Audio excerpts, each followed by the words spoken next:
Thanks so much for being with us here on Atlanta News First Plus. I'm Joy Lim-Nakrin. I just want to let everybody know that there is a boil water advisory that is in effect right now for a large part of Atlanta and several other cities in the metro. Again, a boil water advisory in effect. So basically, if you live from MLK Drive south of I-20, mainly southwest Atlanta, you need to boil your water if you're planning to drink it. If you want to take a shower or something like that, that's fine. You want to wash your clothes, that's fine. But if you're planning to drink the water, you need to boil it. Okay, so again, this is from MLK Drive south of I-20, mainly southwest Atlanta. Other cities impacted are Fairburn, South Fulton, Chattahoochee Hills, Palmetto, Union City.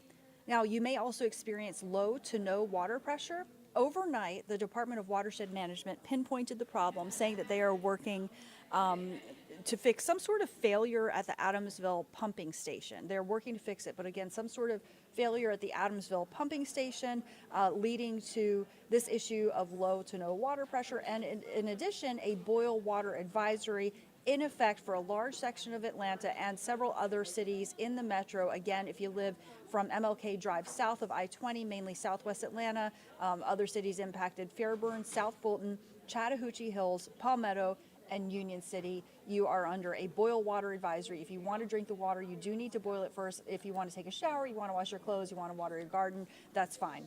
But make sure you boil that water before you drink it. All right, let's talk about what is happening in Rockdale County. Look at this stunning video of the situation there. A shelter in place remaining in effect for all of Rockdale County after this massive fire that broke out at a chemical plant just yesterday. Atlanta News First Sarah Hammond has been reporting from neighboring Newton County, where the school district has canceled all classes today, and she has the latest. This morning, Rockdale County officials tell us the evacuation and shelter-in-place order are still in effect. That was initially supposed to expire at midnight, but again, that is still in effect now. And they also tell us the EPA has now detected chlorine in the air as a result of this fire. This started yesterday at 5:30 in the morning when a sprinkler at the biolab plant on Old Covington Highway in Conyers malfunctioned, spraying water on a chemical. That caused a reaction that created this large hazardous plume, which began drifting to the northeast. It could be seen for miles. Firefighters put out the fire on the roof, but it reignited around noon, prompting an evacuation order for anyone between Sigmund Road and I-20. The fire was extinguished around 3:30 in the afternoon, according to Rockdale County Fire Chief Marion McDaniel. The evacuation and shelter-in-place order affects 17,000 people living in the area. McDaniel says that plume could still be visible for a few days. I was not here during this occurrence in 2004, and it was several days of this type of reaction. However, of course, the longer it goes, the better it's getting. So we're mitigating to it. It's a slow process, but we are working to get through it. And like you heard the chief say, this is not the first time something like this has happened at this biolab location. A fire broke out there in 2004, according to the EPA, and McDaniel says this is the third incident of this magnitude since she's been with the county for the last 7 years. In Newton County, Sarah Hammond for Atlanta News First. And this morning, Rockdale County officials tell us the evacuation and And this morning, people in Metro Atlanta and South Georgia are still reeling from Hurricane Helene. It took the lives of 17 people across the state and left so many others scrambling to figure out what's next. Atlanta News First Asia Wilson is in Midtown about the help that's on the way. I was in multiple communities on Friday, and it was heartbreaking to see how this has impacted so many people, from families having to be rescued to some losing nearly everything. And now state and federal officials say they are doing everything possible to help people recover. Vice President Kamala Harris and former President Donald Trump are also turning their attention to the tragic storm. In fact, Harris is cutting her Las Vegas campaign trip short to meet with FEMA officials in D.C. And Trump is expected to be in Valdosta today at 2 to be briefed on the storm and pass out supplies. Metro Atlanta saw record level of rainfall and also flooded streets, cars, and homes. Dozens of people were rescued by emergency crews, and at times, some were pulled through dangerous swift waters. Right now, thousands are still without power, mainly in South Georgia, but there are also still some outages here in Metro Atlanta. Now, over the weekend, Governor Brian Kemp spoke about recovery efforts. Valdosta has taken another heavy hit, as has been so unfortunately frequent in recent memory.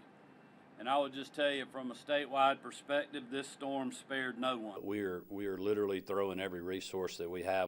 Additionally, Vice President Kamala Harris says the Biden administration has reached out to state and local leaders in multiple areas, letting them know that they are willing to help them in whatever they may need in the days and weeks to come. In Midtown, Asia Wilson, Atlanta News First. I was in multiple communities on.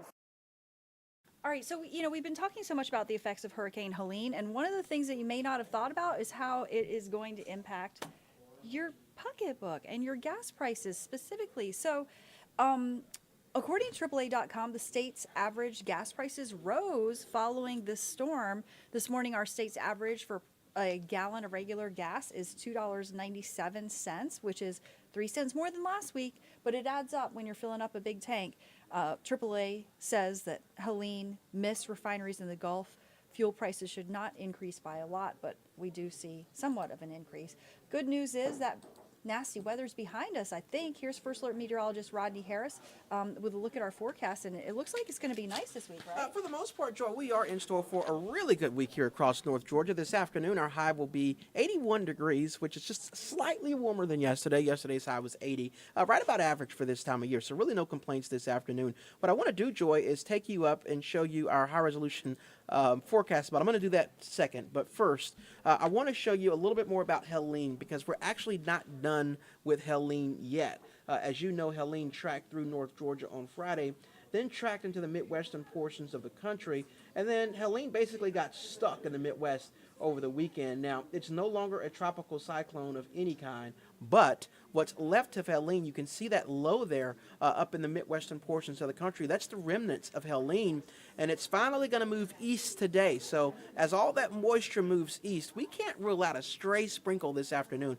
That's really the only thing I'm watching for you today, is maybe a sprinkle between lunchtime and 6 o'clock. It wouldn't be much if you were to see a sprinkle or two. You can certainly keep your plans, but that's really the only thing we're tracking for you today, is maybe a sprinkle or a shower. And again, that's just because of the moisture associated with the remnants of Helene that'll be passing us by to the north. You can see at lunchtime very, very little, like tiny little green there on the high resolution forecast model, and that'll keep going through about 3 o'clock. Notice by 6 we're done, and that sprinkle or shower is possible just about anywhere in North Georgia. So that coverage is 10%, a very low coverage of rain, most of us staying dry, again with highs in the low 80s. The Braves, big day for the Braves, doubleheader. First pitch of the first game is at 1:10, when the temperature will be around 77, 81 at 3 o'clock, 79 at 6 o'clock. Throughout the rest of the evening, temperature staying in the 70s. Again, maybe a sprinkle if you're out at the Battery of the Braves, but that's not going to slow you down at all. Here's the rest of your 7-day forecast, and what a great forecast we have. Basically dry throughout the rest of the week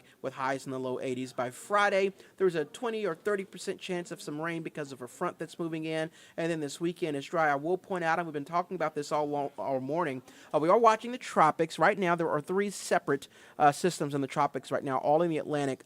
We have Tropical Storm Isaac, we have Tropical now Storm 12, so that's actually a named storm. We'll have to update that, and Tropical Depression Joyce. What I am focused on more than anything is this orange that is in the Caribbean extending into the Gulf of Mexico. So there is a 40% chance that we'll have a tropical depression here in the Caribbean by the end of the week, really going into the weekend, and whatever develops there may move into the Gulf of Mexico.